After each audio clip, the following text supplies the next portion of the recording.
తూర్పు ఆఫ్రికా దేశమైనటువంటి టాంజానియాలో నిన్న ఒక్కరోజు 700 మంది చనిపోయారు. బుధవారం రోజు ఆ దేశానికి ఎన్నికలయ్యాయి. అయితే ప్రస్తుత అధ్యక్షురాలుగా ఉన్నటువంటి సమీయా సులూహు సహాని ఈవిడ అక్కడ ఎన్నికల్లో ప్రత్యర్థులు పాల్గొననివ్వకుండా జైల్లో బంధించింది. అలాగే కొంతమందిని నిర్బంధించింది. ఎక్కడ వారిని అక్కడే నిర్బంధించి సైన్యాన్ని ఉపయోగించుకుని ఎన్నికలైతే జరిపింది. కానీ ఈ ఎన్నికలు కౌంట్ జరగనివ్వకుండా ప్రజలందరూ కూడా ప్రత్యక్షంగా పాల్గొని నిరసనలు తెలిపి ఎక్కడికక్కడ ఆవిడ పోస్టర్లు చింపేయడం, అలాగే సైన్యానికి ఎదురెళ్లడం, అక్కడ ఈ ఓటు బాక్సులు ఉంటాయి కదా, వీటిని కూడా లెక్కించకుండా అడ్డుకున్నారు ప్రజలందరూ. అయితే సైన్యం జరిపినటువంటి కాల్పుల్లో నిన్న శుక్రవారం రోజు ఒక్క దారుస్సలాంలోనే 350 మంది చనిపోయారు. మిగతా ప్రాంతాల్లో మరో 350 మంది చనిపోయారు.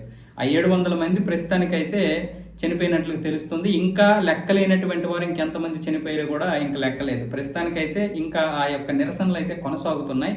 ప్రస్తుతం సైన్యం వీళ్ళందరినీ అణచివేసింది. లెక్కింపు అయితే లేదు, కానీ లెక్కిస్తే గనక ఖచ్చితంగా మళ్ళీ ఆవిడే వస్తుంది. ఆవిడే గెలిస్తే మళ్ళీ దేశం సర్వనాశనం అయిపోతుంది, దేశం నియంత వైపు వెళ్తుందని ప్రజలందరూ కూడా ఇప్పుడు స్వతంత్ర అభ్యర్థులను ఎన్నుకోవడానికి చూస్తుంటే ఈవిడేమొచ్చేసి నియంతలా ప్రవర్తించి అక్కడ ఇంకా ఎన్నికల్లో ఎవరిని పాల్గొననివ్వకుండా ప్రయత్నాలు చేస్తుంది.